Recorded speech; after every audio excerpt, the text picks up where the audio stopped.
आज शाम के वचन के मनन के लिए हम लोग निकालेंगे भजन संहिता उसका 11वां अध्याय, साम्स चैप्टर 11। भजन संहिता उसका 11वां अध्याय, Psalms chapter 11 and verse 4 and 5, उसकी चौथी और पांचवी आयत। भजन संहिता 11वां अध्याय उसकी चौथी और पांचवी आयत पढ़ेंगे। परमेश्वर अपने पवित्र भवन में है, परमेश्वर का सिंहासन स्वर्ग में है। उसकी आंखें मनुष्य की संतान को नित्य देखती रहती हैं और उसकी पलकें उनको जांचती है। यहोवा धर्मी को परखता है, परंतु वह उनसे जो दुष्ट हैं और उपद्रव से प्रीति रखते हैं अपनी आत्मा में घृणा करता है। हाँ, भजन 11 में जब हम पढ़ते हैं परमेश्वर के लोगों का परमेश्वर के ऊपर भरोसा और विश्वास, और परमेश्वर उनके जीवन में क्या कार्य करता है, परमेश्वर उनके जीवन में क्या कार्य करता है, उस बात को देखने को हमको मिलता है। 11वां भजन जब हम पढ़ते हैं तो हमको साधारण भजन के समान लगता है, लेकिन इसकी चौथी और पांचवी आयत जो है वो बहुत ही गंभीर और बहुत ही खास है। इसके चौथी और पांचवी आयत में दो बातों को मुख्यतः हम देखते हैं। चौथी आयत में लिखा है, उसकी आंखें मनुष्य की संतान को नित्य देखती है। उसकी आंखें, किसकी आंखें? परमेश्वर की आंखें मनुष्य की संतान को नित्य देखती हैं, और विशेषकर मैं कहूं तो विश्वासियों को नित्य देखती है। क्यों देखती हैं? क्योंकि परमेश्वर ने अपने इकलौते पुत्र के लहू के द्वारा मुझको और आपको खरीदा है, इसलिए उसकी आंखें विश्वासियों को नित्य देखती हैं। और पांचवी आयत में हम पढ़ते हैं, यहोवा धर्मी को परखता है। यहोवा धर्मी को परखता है। चौथी आयत में देखती हैं, उसकी आंखें मनुष्य की संतान को नित्य देखती हैं और उसकी पलकें उसको जांचती हैं।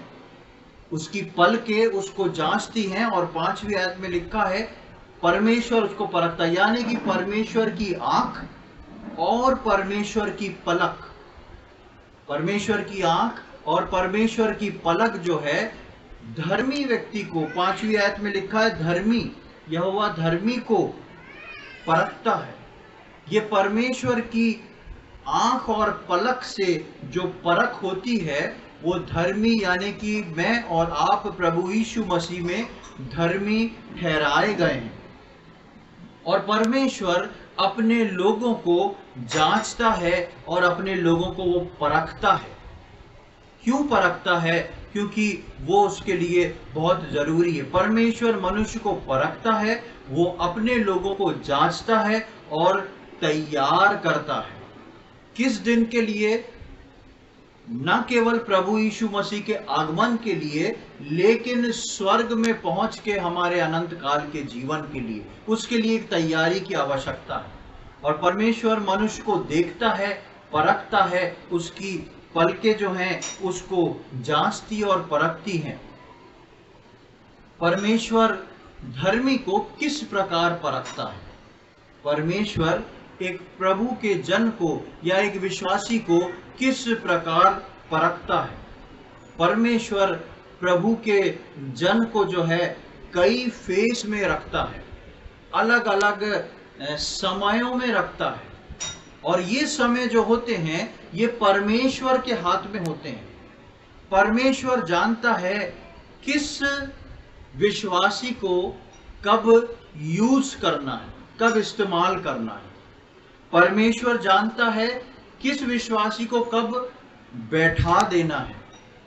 परमेश्वर जानता है किस विश्वासी को बिस्तर पे लिटा देना है।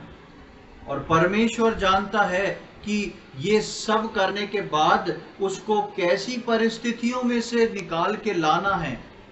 परमेश्वर जो है उसकी आंखें नित्य मनुष्य को देखती हैं, विश्वासियों को देखती हैं और उसको परखती हैं। जब विश्वासी इस बात से अनजान होता है तो उसको हमेशा लगता है मेरे जीवन में ये घटना क्यों, मेरे जीवन में इतने साल से ऐसा समय क्यों, मेरे साथ ही ऐसा क्यों।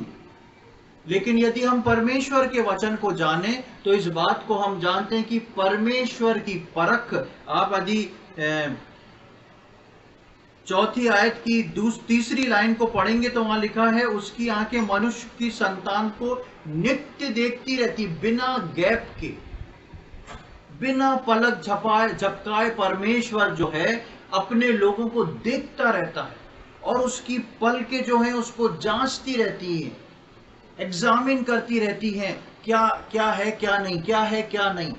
और 5वें में हम पढ़ते हैं वो धर्मी को परखता है।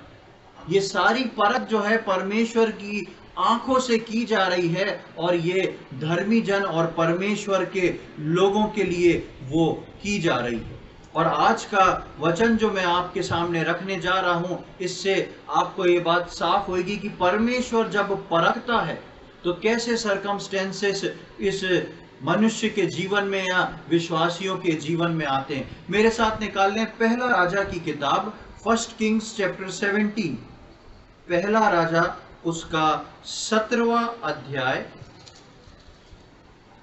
1 किंग्स चैप्टर 17, पेज नंबर 435 में पुरानी हिंदी बाइबल में आपको मिल जाएगा।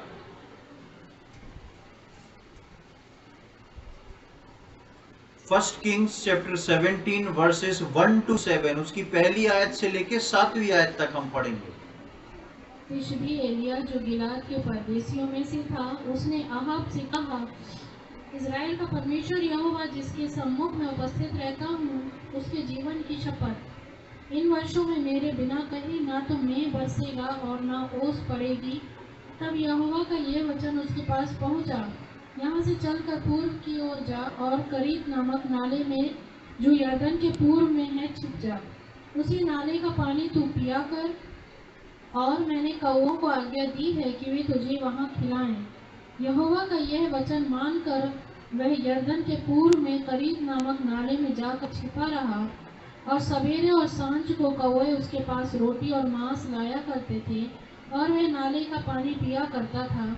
कुछ दिनों के बाद उस देश में वर्षा न होने के कारण नाला सूख गया। यहाँ पर हम एलिया जो परमेश्वर का भविष्यवक्ता था उसके बारे में पढ़ते हैं, और जिस घटना का यहाँ पर जिक्र है कि एलिया अहाब राजा के पास जाता है और अहाब राजा के पास जाके बोलता है कि मेरे कहे बिना जो है वर्षा नहीं होगी, और इज़राइल के ऊपर वर्षा को, पानी को रोक देता है। इसका बैकग्राउंड मैं पहले आपको समझाऊं ताकि आपको समझ में आ जाए। जिस राजा से एलिया ये बात जाके बोलता है वो राजा है अहाब, और ये यहूदा का राजा था। इज़राइल का राज्य 2 जगहों में बट गया था, एक इज़राइली का और एक यहूदा का। और यहूदा का राजा जो था अहाब, वहां पर वो बहुत ही घृणित काम करना शुरू करता है, और वो जो है सिदोनियों के बेटी से, इजेबेल से विवाह कर लेता है और बहुत ही गलत कार्य करने लगता है कि परमेश्वर उससे नफरत करने लगता है। अपने पहले के राजाओं की अपेक्षा सबसे ज्यादा घृणित काम वो करता है, और परमेश्वर उसके जवाब में, उसके रिप्लाई में परमेश्वर जो है एलिया को वहां पर भेजता है। जैसे ही हम एलिया के बारे में पढ़ते हैं 17वें अध्याय में, हम पिछले दिनों में भी इस एलिया के बारे में पढ़ा था। एक ग्रैंड इंट्रोडक्शन हमको यहाँ पर 17वें अध्याय में एलिया के बारे में मिलता है। पहली आयत में लिखा है, तिशबी एलिया जो गिलाद के परदेशियों में से था, उसने अहाब से कहा, इज़राइल का परमेश्वर यहोवा जिसके सम्मुख में उपस्थित रहता हूँ। एक नया भविष्यवक्ता इज़राइल में उसी वक्त इंट्रोड्यूस हुआ, और उसका इंट्रोडक्शन देखिए कि वो सीधे जाके राजा से बात करता है, और राजा से बात करके वो बोलता है, मैं कौन हूं? मैं वो हूं जो परमेश्वर के सामने खड़ा रहता हूं। क्या होगी एलिया की प्रेयर लाइफ, क्या होगी एलिया की आत्मिक लाइफ? एलिया बोलता है, मैं वो हूं जो परमेश्वर के सामने खड़ा रहता हूं, और मैं अब ऐसा बोलने जा रहा हूं कि 3.5 वर्ष तक इज़राइल में जो है वर्षा नहीं होगी। एलिया जो है बाइबल के 12 मेजर प्रॉफिटों में से एक है। एलिया जो है वो बाइबल के 12 बड़े भविष्यवक्ताओं में से एक एलिया है। और एलिया जो है वो बहुत ही अहमियत रखता है पुराने नियम के अंदर। उसका एक अलग स्थान है एलिया का पुराने नियम के अंदर। और वो एलिया का इंट्रोडक्शन 17वें अध्याय से शुरू होता है। और वो एलिया जो है जाके परमेश्वर वो आहाब राजा को बोलता है कि मैं वो हूं जो परमेश्वर के सामने उपस्थित रहता हूं, और अब मैं ऐसा बोल रहा हूं कि अब से ऐसा होगा, 3.5 साल तक इजराइल में वर्षा नहीं होगी। और सब लोग जो है इस बात को सुन के घबरा जाते हैं। परमेश्वर ने एलिया को सामर्थी रूप से इंट्रोड्यूस किया और इस्तेमाल किया। और दूसरी ही घड़ी, अब एलिया के उदाहरण को मैं आप लोग के सम्मुख रखना चाहता हूं। हम सीख रहे हैं कि यहोवा की आंखें नित्य मनुष्य को देखती हैं, उसकी पलकें उसको परखती हैं, और यहोवा जो है वो जांचता है किसको? धर्मी जन को, यानी कि विश्वासियों को। ऐसी स्थिति में, ऐसी परिस्थिति में जब एलिया का इंट्रोडक्शन होता है कि एलिया है कौन? वो परमेश्वर का बड़ा दास, जो परमेश्वर के सामने उपस्थित रहता है, और वो सीधा बिना हिचके आके आहाब राजा को बोलता है, जबकि वो जानता है कि ये आहाब राजा तो है वो पूरी तरह शैतान के वश में हो गया है। फिर भी एलिया उसके सामने जाता है और बोलता है मेरे कहे बिना 3-3.5 साल तक इजराइल में वर्षा नहीं होगी। एक बड़ा गेटअप हम एलिया का देखते हैं, बड़ा इंट्रोडक्शन हम एलिया का देखते हैं। और परमेश्वर उसको अद्भुत रीति से एलिया को क्या कर रहा है? यूज कर रहा है, अपने लिए, अपने नाम से भेजता है। और एलिया ने जो बोला वैसा ही हो गया। 3.5 वर्ष तक इजराइल के अंदर जो थी बारिश नहीं हुई। अब आप समझ सकते हैं कि एलिया कितना बड़ा परमेश्वर का भविष्यवक्ता था।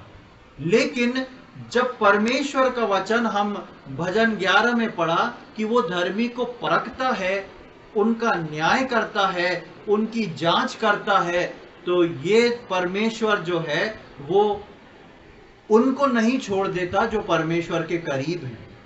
परमेश्वर के जांच में, उसकी परख में सबकी गिनती आती है। अब जब एलिया का जैसे ही 17वें अध्याय में हम इंट्रोडक्शन देखते हैं, और एलिया के बारे में जो इंट्रोडक्शन दिया है, परमेश्वर बोलता है और एलिया आके बोलता है कि मेरे कहे बिना 3.5 साल तक यहाँ पर वर्षा नहीं होगी, और वहां पर वर्षा रुक जाती है। उसी के दूसरे घड़ी में एलिया के साथ क्या होता है उस बात को हम देखेंगे। उसकी दूसरी आयत में, पहली आयत में एलिया ने बस बोला ही है, पहली आयत में एलिया ने बस बोला ही है, और तुरंत दूसरी आयत में परमेश्वर का वचन, यहां पर परमेश्वर के लिए एलिया यूज हुआ। दूसरे पल परमेश्वर एलिया को क्या बोल रहा है? तब यहोवा का ये वचन उसके पास पहुंचा, यहां से चलकर पूर्व की ओर जा और करीत नामक नाले में जो यरदन के पूर्व में है छिप जा। परमेश्वर ने एलिया को यूज किया, और यूज करने के बाद परमेश्वर एलिया से कह रहा है अब उठो, जाओ और जाके छुप जाओ। और छुप भी कहां जाओ? नाले में जाके छुप जाओ। दरअसल बाइबल में जो नाला है वो अपनिया का अरमान नाला नहीं है। बाइबल में जो नाला शब्द इस्तेमाल किया जाता है वो नहर यूज किया जाता है। जो बड़ी नदियां होती हैं, बिना अपनी आप पक्की नहर होती हैं, वो पक्की नहर पुराने समय में नहीं होती थी। अपने आप थोड़ा सा पानी नदी में से कट जाता था और वो एक पतली सी धार बन के दूर तक निकल जाता था। वो एक प्रकार की नहर थी जिसको बाइबल में नाला करके यूज किया गया है। परमेश्वर ने एलिया को अद्भुत रीति से इस्तेमाल किया। हजारों लाखों इजरायलियों के सामने जाके एलिया इंट्रोडक्शन देता है, मैं वो हूं जो परमेश्वर के सामने उपस्थित रहता हूं। और मैंने अब बोल दिया 3.5 साल तक बारिश नहीं तो नहीं। और दूसरे पल परमेश्वर एलिया को क्या बोल रहा है ये इजरायली नहीं सुन पा रहे हैं। परमेश्वर एलिया को क्या बोल रहा है? बस हो गया तुम्हारा काम, अब क्या करो? जाओ नाले में जाके छुप के बैठ जाओ। वो एलिया जो अभी अभी इंट्रोड्यूस हुआ है, वो एलिया जिसके बारे में इजराइल, क्योंकि ये एलिया जो था ये यहूदी व्यक्ति नहीं था, ये आप पढ़ेंगे पहली आयत में लिखा है परदेशियों में से था, गिलाद के परदेशियों में से था।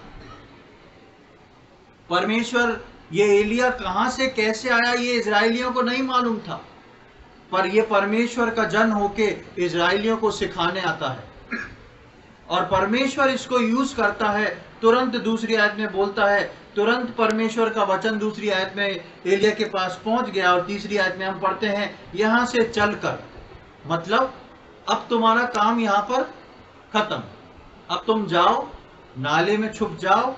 और वहां पर और भी बहुत एक्साइटिंग चीजें हैं, क्या हैं उसको पढ़ लें 4, 5, 6। उसी नाले का पानी तू पिया कर, और मैंने कौवों को आज्ञा दी है कि वे तुझे वहां खिलाएं।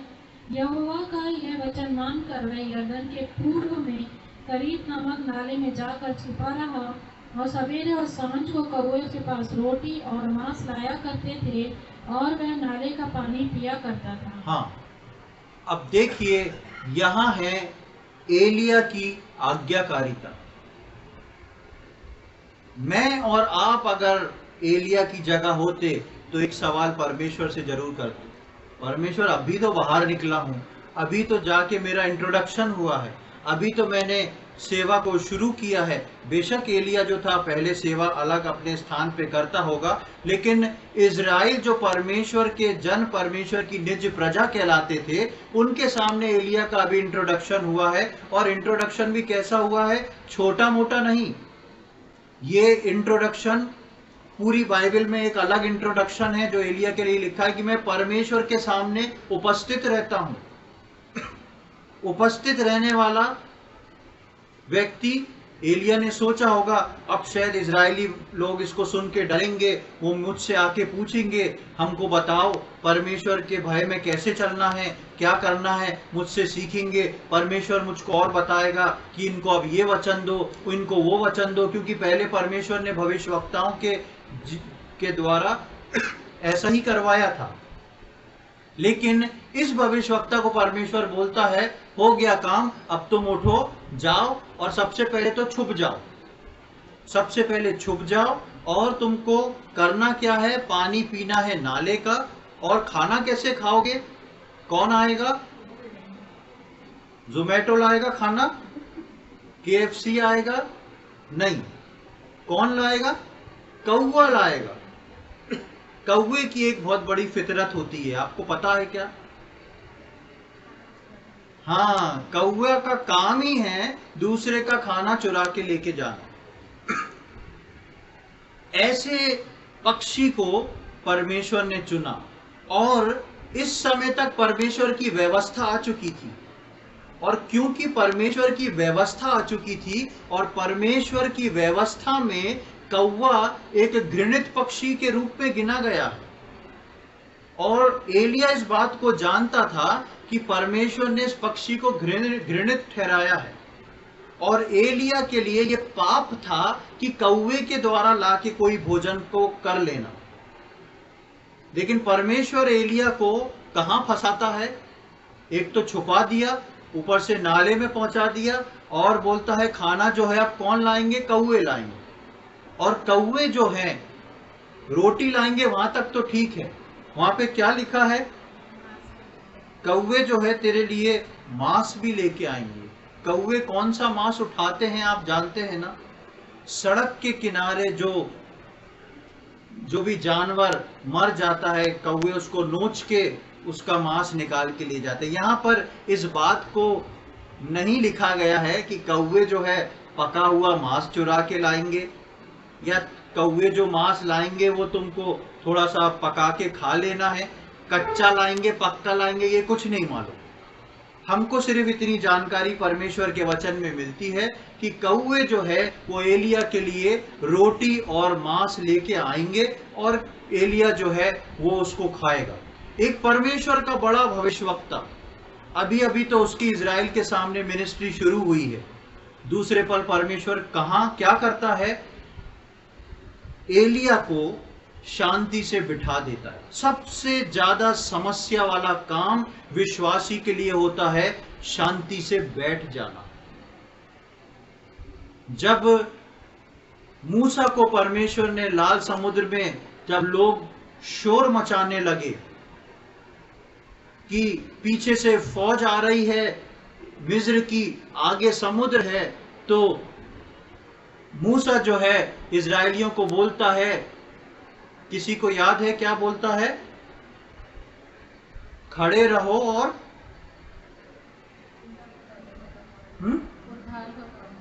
खड़े रहो और वो उद्धार का काम जो आज परमेश्वर तुम्हारे लिए करता है उसको देखो, क्योंकि जिन मिस्रियों को तुम आज देखते हो उनको दोबारा नहीं देखोगे। पर लोग खड़े नहीं रह पा रहे थे। क्यों? क्योंकि पीछे मृत्यु थी, पीछे से फौज आ रही है, आगे समुद्र है। अरे भैया कैसे खड़े हो जाएं, या मरने की बात हो रही है, परमेश्वर कह रहा है खड़े रहो। यही सिचुएशन जो है एलिया के सामने आ गई। परमेश्वर एलिया ने बहुत कुछ सोचा होगा, नहीं सोचा होगा हम नहीं जानते, लेकिन एलिया से परमेश्वर बोल रहा है अब तुम जाके छुप जाओ और क्या करोगे? अब कौवा रोटी लाएगा और मांस लाएगा, वो खाना है और उसका जिक्र भी नहीं है, पका लाएगा कच्चा लाएगा, किसका मांस लाएगा ये भी नहीं मालूम। और आप देखेंगे 5वीं आयत में, यहोवा का ये वचन मानकर, यहोवा का ये वचन मानकर वो यरदन के पूर्व में करीत नामक नाले में जाकर छिपा रहा। एलिया ने सोचा होगा पहली बार इजराइल के राजा के सामने इंट्रोडक्शन हो रहा है, इजराइल का राजा बोलेगा यहां बैठो, प्रार्थना करो, तुम्हारे खाने पीने रहने का सारा इंतजाम राजमहल में है। क्योंकि जो परमेश्वर के भविष्यवक्ता होते थे, जो राजा इजराइल के राजा और यहूदा के राजा हुआ करते थे, उनको बहुत ऑनर देते थे, उनकी सारी आवश्यकताओं को पूरा करते थे, इस बात को जान के कि ये परमेश्वर का जन है और ये हमारा मार्गदर्शन करेगा। लेकिन एलिया को क्या मिल रहा है? रोटी और मांस, और वो भी नहीं मालूम किसका मांस, कच्चा मांस पक्का मांस, और उसको परमेश्वर जाके बिठा देता है। भजन में हमने पढ़ा परमेश्वर की आंखें जो हैं वो धर्मी को परखती हैं, उसकी पलकें उसको जांचती हैं। एक तरफ परमेश्वर इजरायलियों के साथ डील कर रहा है। क्या डील कर रहा है? क्योंकि इजरायली लोग जो हैं पाप से भर गए और परमेश्वर ने अपना वचन भेज के वहां पर पानी को रोक दिया, 3.5 साल तक पानी नहीं गिरेगा। और दूसरे ही साथ उसी बात के साथ साथ जिस भविष्यवक्ता को परमेश्वर ने ये भविष्यवाणी करने को बोला, परमेश्वर उसको भी परख रहा है। आप समझ रहे हैं बात को? परमेश्वर जो है वो 2 धारी तलवार के समान काम करता है, जो प्राण को और गूदे तक को भेदता है। परमेश्वर का ध्यान इजराइल की तरफ नहीं है, इजराइल के लिए भविष्य को बताने वाले भविष्यवक्ता एलिया की भी तरफ है। एक तरफ परमेश्वर इजराइल को डील कर रहा है और उसके साथ साथ परमेश्वर एलिया को भी डील कर रहा है। और जब एलिया वहां पर पहुंच जाता है, हम 2 आयत से 7वीं आयत तक हमने देखा, तो हम देखते हैं एलिया जो है 1 मिनट के अंदर प्रतिकूल परिस्थितियों के अंदर आ जाता है। सारी परिस्थितियां जो हैं विपरीत हो जाती हैं। क्या विपरीत हो जाती है? सबसे पहले छुप के रहना। छुप के रहने का मतलब है किसी से मिलना नहीं। क्यों छुपाया परमेश्वर ने उसको? क्योंकि आहाब राजा जो था कुछ समय में बहुत ही गुस्सा होकर उसको मारने को ढूंढता। क्या परमेश्वर आहाब से एलिया को बचा नहीं सकता था? बचा सकता था, लेकिन परमेश्वर की सोच, उसके कार्य करने के तरीके हमारी समझ से बहुत ऊपर है। और परमेश्वर एलिया को बोलता है तू सबसे पहले जाके छुप जा। कहां छुपना है? उस जगह को, नहर के किनारे, उसको उस नहर का, उस स्थान का नाम भी परमेश्वर उसको बताता है कि करीत नामक नाले के पास जाकर तुम छुप जाना। और वहां पर एक ही जगह पर कब तक छुपना है ये परमेश्वर ने नहीं बताया, कब तक रोटी कौवे से खाना है ये परमेश्वर ने नहीं बताया। परमेश्वर बोलता है बस वहां पर छुपे रहना और कौवा रोटी और मांस लाएगा। चुपचाप एलिया को बैठना है, किसी से बातचीत नहीं। एलिया को वो खाना खाना है जो कौवे लेके आएंगे, और एलिया को वो पानी पीना है जो नहर में बह रहा है। एलिया के जीवन में एक लॉकडाउन की स्थिति। हम सब जानते हैं कोरोना ने नया शब्द इंट्रोड्यूस किया, लॉकडाउन। और उस लॉकडाउन में कैसी परिस्थिति रही? सब अपने घर में पूरी तरह बंद, कुछ नहीं कर सकते, कहीं नहीं जा सकते, बाहर मृत्यु है। जैसे भी हो, कुछ भी हो, घर के अंदर ही रहना है। ऐसी लॉकडाउन की परिस्थिति में परमेश्वर अपने बड़े भविष्यवक्ता को, अपने बड़े सेवक को एक पल में पहुंचा देता है और चुपचाप वहां पर बिठा देता है। अब ये वही खाना खा रहा है। अब इसके पास चॉइस नहीं है कि आज मुझको सब्जी रोटी खाना है, इसके पास चॉइस नहीं है कि मेरे को आज चावल खाना है। रोटी लाएगा कौवा और मांस लाएगा। और आप सोच के देखें कि मैं ऐसा सोचता हूं, क्या हमेशा कौवा टाइम पे आ जाता होगा? क्या हो सकता है परमेश्वर उसको टाइम पे भेजता होगा। उसके टाइम के अनुसार कभी एलिया को भूख लगती होगी और सोचता होगा कि क्या सोचता होगा, आज ये कौवा कहाँ मर गया, अभी तक पहुंचा नहीं। लाएगा तो वही जो इतने समय से खिला रहा है, वो भी समय से नहीं आ रहा है। ना आटा है कि वो रोटी बना सकता है, ना कुछ उसके पास साग पात है कि उसको बनाए। पीने को सिर्फ पानी है, और जो कौवा ला रहा है उसके ऊपर वो एलिया डिपेंड। एलिया के मन में कितने ख्याल आए होंगे, ये कैसा परमेश्वर है। लिखा है मैं प्रेमी परमेश्वर हूं, इसका प्रेम कहां चला गया? क्या इसको मुझ पे तरस नहीं आ रही कि नाले के पास फेंक दिया? जिस राजा ने पाप किया वो तो राजमहल के अंदर है, वो अच्छा खाना पीना खा रहा है, राजसी वस्त्र पहन के आरामदायक जिंदगी बिता रहा है। और क्या परमेश्वर मेरे दुख के ऊपर दृष्टि नहीं कर रहा कि जो मैं परमेश्वर के सामने उपस्थित रहने वाला परमेश्वर का दास हूं, मुझको उल्टा कह रहा है परमेश्वर कि जाके नाले में छुप जा और कौवे लाके तेरे को एक अशुद्ध पक्षी से मुझको खाना लेके खाना पड़ेगा। लेकिन एलिया जो था वो विश्वास योग्य था, क्योंकि हम 5वीं आयत में पढ़ते हैं, यहोवा का ये वचन मानकर वो ठीक उसी स्थान पर चला गया जो परमेश्वर ने बोला। और न केवल वो ठीक उसी स्थान पर चला गया, आप देखेंगे 7वीं आयत में जब हम आते हैं तो लिखा है, कुछ दिनों के बाद उस देश में वर्षा ना होने के कारण नाला सूख गया। परमेश्वर ने नाला सूखने से पहले एलिया को नहीं बोला नाला सूखने वाला है। एलिया देख रहा है वो नहर जो है, आप सब जानते हैं नहर एक पल में नहीं सूख जाती। नहर की धार जो है वो धीरे धीरे नैरो होने लगती, छोटी होने, सकरी होने लगती, फिर धीरे धीरे एक पतली सी धार रह जाती है। क्या बीत रहा होगा एलिया को उस धार को देखते हुए? एलिया के पास बातचीत करने को कोई नहीं, कहीं भागने को कोई नहीं। एलिया देख रहा है परमेश्वर ने जो मेरे लिए इंतजाम किया था वो छोटा होता जा रहा है, वो कम पड़ता जा रहा है। पहले एलिया ऐसे ही नहा लेता होगा, अब उसको कितना मुश्किल है पानी थोड़ा थोड़ा इकट्ठा करके नहाना, और कोई स्टोरेज नहीं है कि पीने के लिए भर के रख लूं। और देख रहा है कि नाला सूखता जा रहा है, उसकी धार कम होती जा रही है, लेकिन परमेश्वर की तरफ से कोई काम नहीं, कोई जवाब नहीं आ रहा। वो कौवा जो है वो जरूर सुबह शाम आके रोटी दे जा रहा है।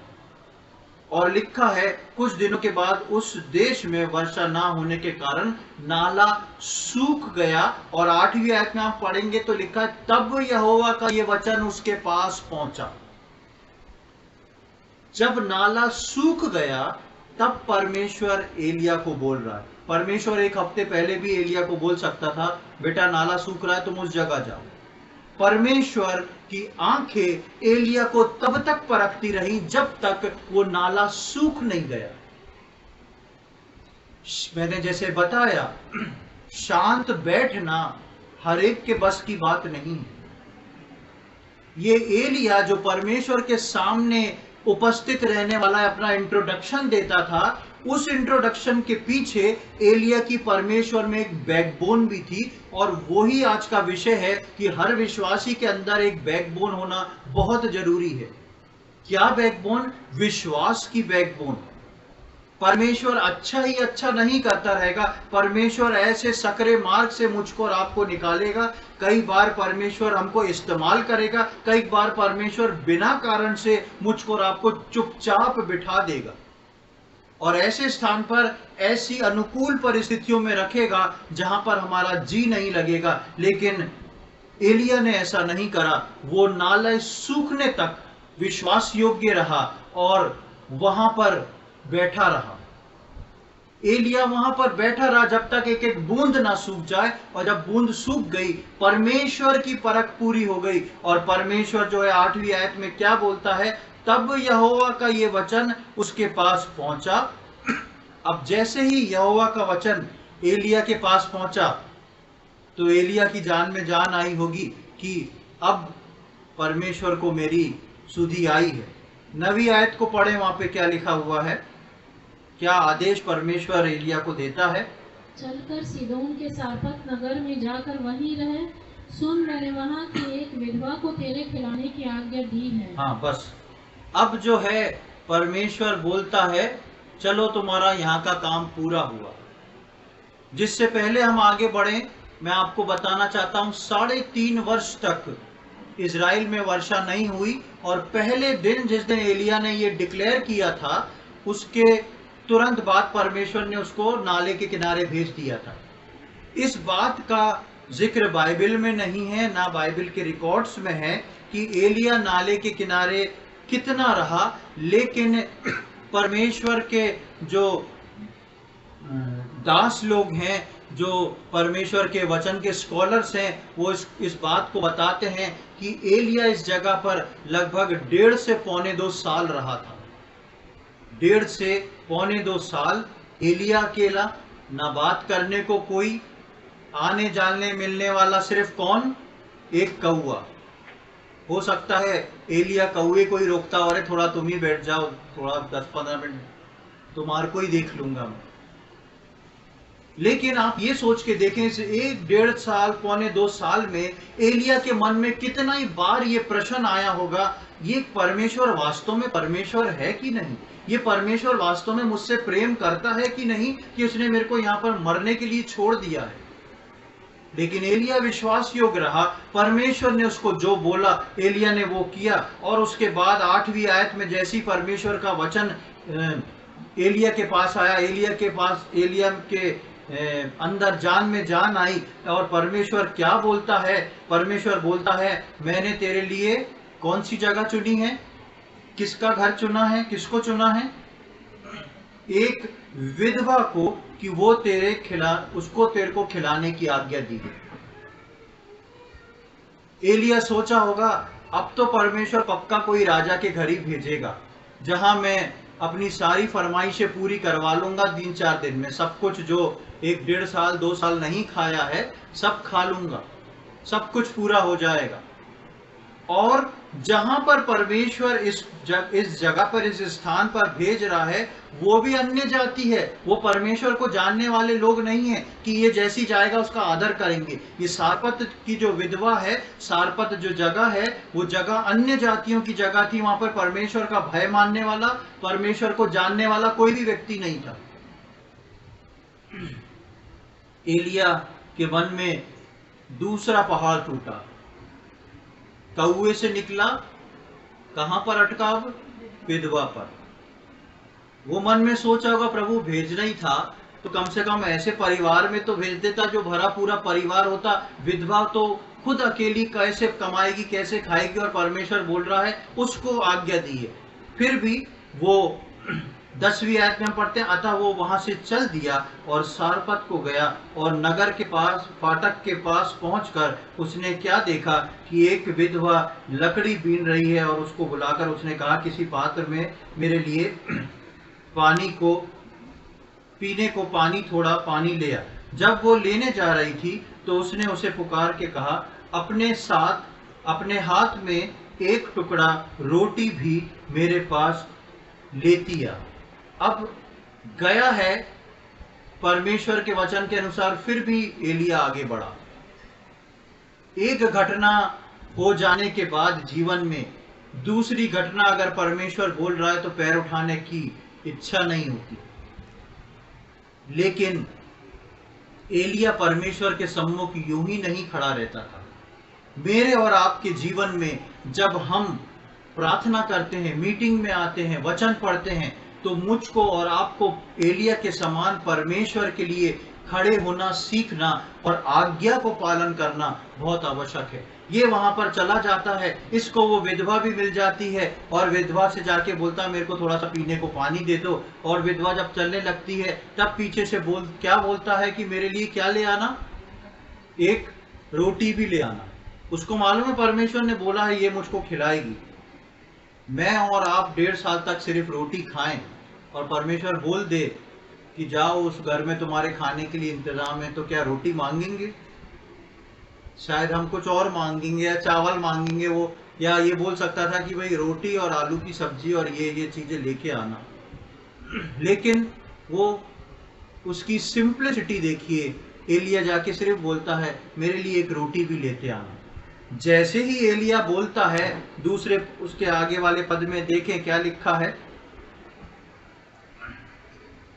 उसने कहा तेरे परमेश्वर यहोवा के जीवन की शपथ, मेरे पास एक भी रोटी नहीं है, केवल घड़े में मुट्ठी भर मैदा और कुप्पी में थोड़ा सा तेल है, और मैं 2-1 लकड़ी बीन कर लिए जाती हूँ कि अपने और अपने बेटे के लिए उसे पकाऊं और हम उसे खाएं फिर मर जाएं। हाँ, एलिया को क्या जवाब मिल रहा है?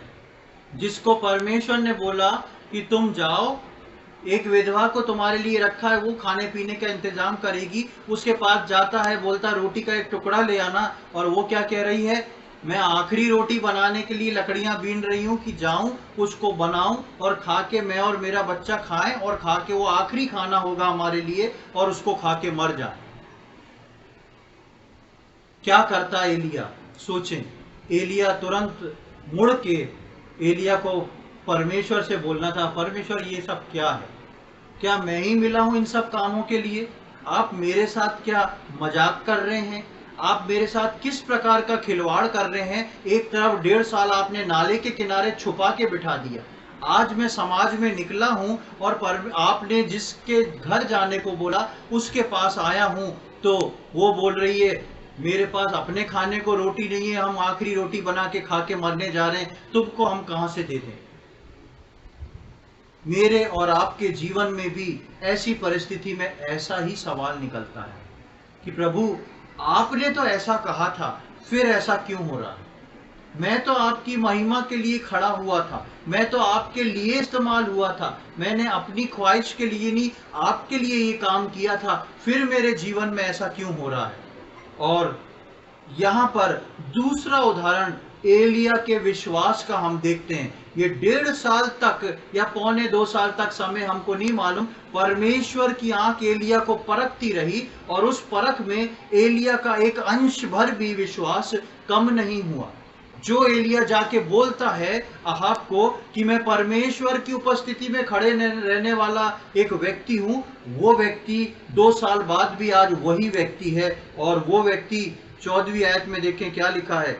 क्योंकि इज़राइल का परमेश्वर नहीं सॉरी 13 और 14 पढ़ें। एलिया ने उससे कहा मत डर, जाकर अपनी बात के अनुसार कर, परंतु पहले मेरे लिए एक छोटी सी रोटी बनाकर मेरे पास लिया, फिर इसके बाद अपने और अपने बेटे के लिए बनाना, क्योंकि इज़राइल का परमेश्वर यहोवा यूँ कहता है कि जब तक यहोवा भूमि पर मेघ न बरसाएगा तब तक ना तो उस घड़े का मैदा समाप्त होगा और ना उस कुप्पी का तेल घटेगा। और आप घर जाके पूरा 17वां अध्याय पढ़ सकते हैं और आप देखते हैं कि एलिया वहां पर पलट के परमेश्वर से प्रार्थना नहीं कर रहा, परमेश्वर ये क्या हो गया। एलिया दोबारा से उस विधवा से नहीं पूछ रहा है तुम वास्तव में वही हो ना, क्योंकि एलिया एक भविष्यवक्ता है, वो इंसान को देख के पहचान जाता है कि ये वही है जिसके पास परमेश्वर ने मुझे भेजा है। एलिया अपने दूसरे विश्वास को दिखाता है और एलिया बोल देता है, उसको जता देता है, मैंने जो बोल दिया वो पूरा होए बिना नहीं रहेगा, तुम जाके अपने आटे में से पहले एक रोटी छोटी सी बनाना मेरे लिए। और उसके बाद हम देखते हैं कि उस स्त्री का, उस विधवा का पूरा घराना, उसका बच्चा और वो स्त्री नहीं, पूरा घराना जब तक वो जो अकाल पड़ा था खत्म नहीं हो गया, उसके मटके का वो आटा और तेल जो है कभी खत्म नहीं हुआ। एलिया ने अपने दूसरे विश्वास को यहां पर दिखाया, उसको आप आगे बाद में पढ़ सकते हैं। हम जल्दी से आगे की ओर जाएंगे, 18वें अध्याय में आ जाएं। 18वें अध्याय में जब आप आएंगे तो उसकी पहली आयत और उसकी दूसरी आयत को पढ़ लें। बहुत दिनों के बाद तीसरे वर्ष में यहोवा का यह वचन एलिया के पास पहुंचा, जाकर अपने आप को अहाब को दिखा और मैं भूमि पर मैं बरसा दूंगा। तब एलिया अपने आप को अहाब को दिखाने गया। उस समय शोम्रोन में अकाल भारी था। देखिए, लगभग बहुत दिनों के बाद तीसरे वर्ष में 3 साल हो चुके हैं। 3 साल बाद परमेश्वर एलिया को बोल रहा है कि जाके अपने आप को अहाब को दिखा दे। ये 3 साल में अहाब का गुस्सा जो है एलिया के लिए कई गुना बढ़ चुका होगा, और इस बात को एलिया जानता है कि पहले परमेश्वर ने मुझे नाले के किनारे बिठाया, फिर विधवा के घर भेज दिया, और अब परमेश्वर का परमानेंट प्लान है मेरी गर्दन कटवाने का। इसलिए परमेश्वर बोल रहा है कि अब वापस जाके अहाब को दिखा, लिखा है जाकर अपने आप को अहाब को दिखा। कितना कठिन काम उस राजा के पास, जो एलिया बोल के गया था वो हो गया। पूरा राष्ट्र परेशान है, पूरा इज़राइल और वो राजा सब परेशान है, और उसके सामने अहाब को जाके खड़ा होना है। लेकिन अहाब परमेश्वर की आज्ञा को मानता है और मान के फिर से जाता है। इसकी 37वीं आयत में आ जाएं और वहां पर हम देखते हैं, बीच की घटना में नहीं पढ़ रहा हूं, वहां पर एलिया जो है जाता है, अहाब से बात करता है, और उसका 37 से 39 तक पढ़ेंगे। हे यहोवा मेरी सुन कि लोग जान लें कि हे यहोवा तू ही परमेश्वर है और तू ही उनका मन लौटा लेता है। तब यहोवा की आग आकाश से प्रकट हुई और होम बलि को लकड़ी और पत्थरों और धूली समेत भस्म कर दिया, और गाढ़ी में का जल भी सूखा दिया। यह देख सब लोग मुंह के बल गिर कर बोल उठे, यहोवा ही परमेश्वर है, यहोवा ही परमेश्वर है। यहाँ पर हम देखते हैं कि अहाब के पास पहुंचता है, बहुत बड़ी बातचीत होती है, आप उसको बाद में पढ़ सकते हैं। और वहां पर पहुंचने के बाद हम देखते हैं कि वो परमेश्वर से प्रार्थना करता है, और लिखा है 38वीं आयत में, तब यहोवा की आग आकाश से प्रकट हुई और होम बलि की लकड़ी को और पत्थरों और धूली समेत भस्म कर दिया, और गड्ढे में जो जल था वो भी सूख गया। ये एलिया जो 3 साल पहले इस राजा के सामने खड़े होकर बोलता था कि मैं परमेश्वर के सामने उपस्थित रहने वाला हूं, 3 साल बाद भी आके एलिया वही का वही है। इसके अंदर कुछ भी नहीं बदला। क्यों नहीं बदला? क्योंकि इसने परमेश्वर को अपनी परख का काम पूरा करने दिया। जितना परमेश्वर इसको परखता रहा, जितना परमेश्वर इसको जांचता रहा, एलिया उस काम को पूरा करता गया। और वही कारण है कि 3 साल बाद एलिया यहां पर जब आता है, तो आज भी ये एलिया वही एलिया है जो परमेश्वर से 3 साल बाद प्रार्थना करता है और आग गिरती है। स्वर्ग से आग गिराने वाला ये पहला एक बाइबल का व्यक्ति है जो इस रीति से प्रार्थना करके आग को गिराता है। 3 साल में एलिया का विश्वास नहीं हिला, 3 साल में एलिया का अपने परमेश्वर के प्रति भरोसा नहीं हिला, और 3 साल में परमेश्वर की आंखों ने एलिया को परख लिया, जांच लिया, और एलिया को विश्वास योग्य पाया। 3 साल परमेश्वर इज़राइल से डील कर रहा था, और 3 साल, उसी 3 सालों में परमेश्वर अपने दास को भी सिखा रहा था। कितनी अद्भुत बात है। और एक आयत को मैं आपके सामने और पढ़ूंगा। दूसरा राजा में आ जाएं, दूसरा राजा उसका दूसरा अध्याय और उसकी 11वीं आयत, 2 किंग्स 2nd चैप्टर वर्स 11।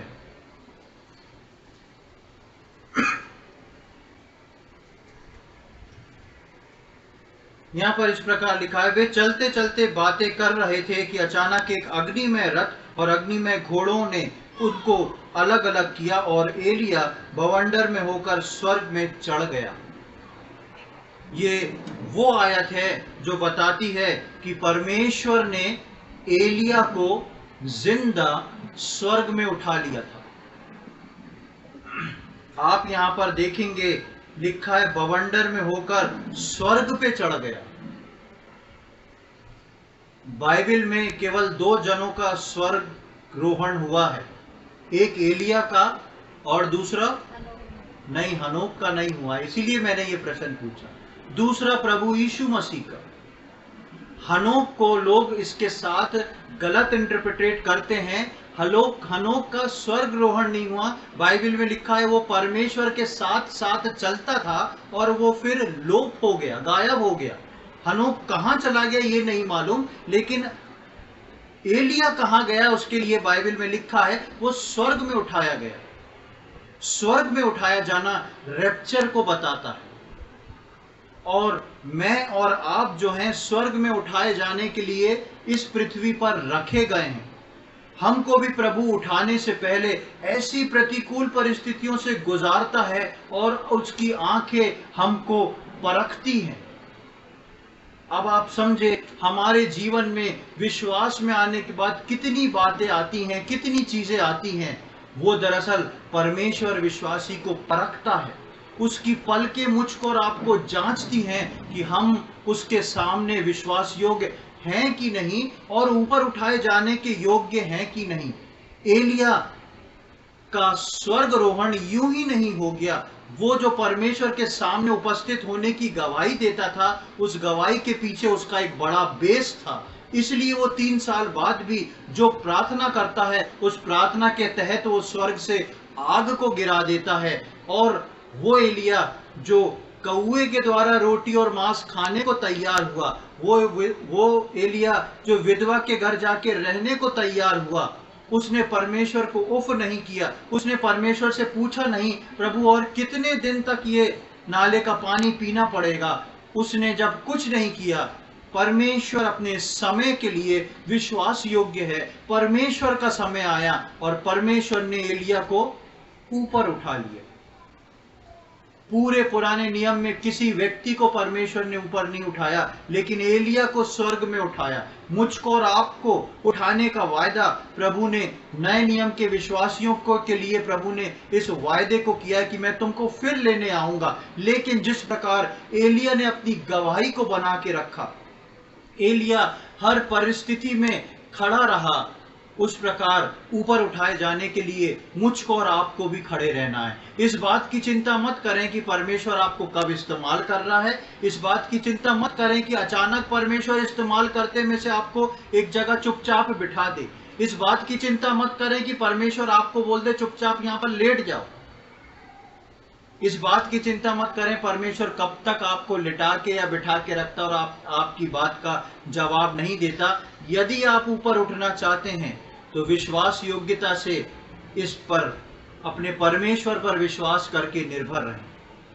वो सब कुछ जानता है, वो आपको परख रहा है, उसकी आंखें जो हैं आपको परख रही हो, देख रही हैं। परमेश्वर ने इजराइल के सारे लोगों को नहीं परखा, एलिया को परखने पहुंचा। क्यों? क्योंकि वो विश्वास योग्य दास था। मैं और आप प्रभु यीशु मसीह में परमेश्वर के विश्वास योग्य दास हैं, इसलिए उसकी आंखें मुझको और आपको परखती और जांचती हैं। और इस परख में सफलता वही हासिल करते हैं जो अपने आप को परमेश्वर के सामने सरेंडर करते हैं और चुप होकर प्रभु को देखते रहते हैं। एक आयत को पढ़ के मैं समाप्त करूंगा। भजन संहिता 62, Psalms 62 वर्स 1 और 2। भजन संहिता 62 उसका पहला और दूसरी आयत यहाँ पर इस प्रकार लिखा है, सचमुच में चुपचाप होकर परमेश्वर की ओर मन लगाए हूँ, मेरा उद्धार उसी से होता है। सचमुच वही मेरी चट्टान और मेरा उद्धार है, वो मेरा गढ़ है, मैं अधिक ना डिगूंगा। सचमुच मैं चुपचाप होकर परमेश्वर की ओर मन लगाया हूं। एलिया ने चुपचाप होकर परमेश्वर की ओर मन लगाया, उसने परमेश्वर से कोई प्रश्न नहीं किया। और एक समय आया जब एलिया सारे समयों से बाहर निकला और वो समय ऐसा परमेश्वर ने उसको दिया जो इजराइलियों को समय नहीं मिला। परमेश्वर ने इजराइलियों को निज प्रजा बोला था और एलिया जो था अन्य जाति में से निकला हुआ भविष्यवक्ता था। मैं और आप अन्य जाति में से चुने गए लोग हैं और मुझको और आपको परमेश्वर ने ये बात दी है कि वो अपने इकलौते पुत्र को दोबारा भेजने जा रहा है कि वो मुझको और आपको लेके वापस स्वर्ग जाए। उससे पहले चुपचाप होके परमेश्वर की ओर मन लगाना मेरे और आपके लिए बहुत आवश्यक है। परमेश्वर इन वचनों को समझने में हम में से प्रत्येक की सहायता करे। प्रभु के नाम की महिमा हो।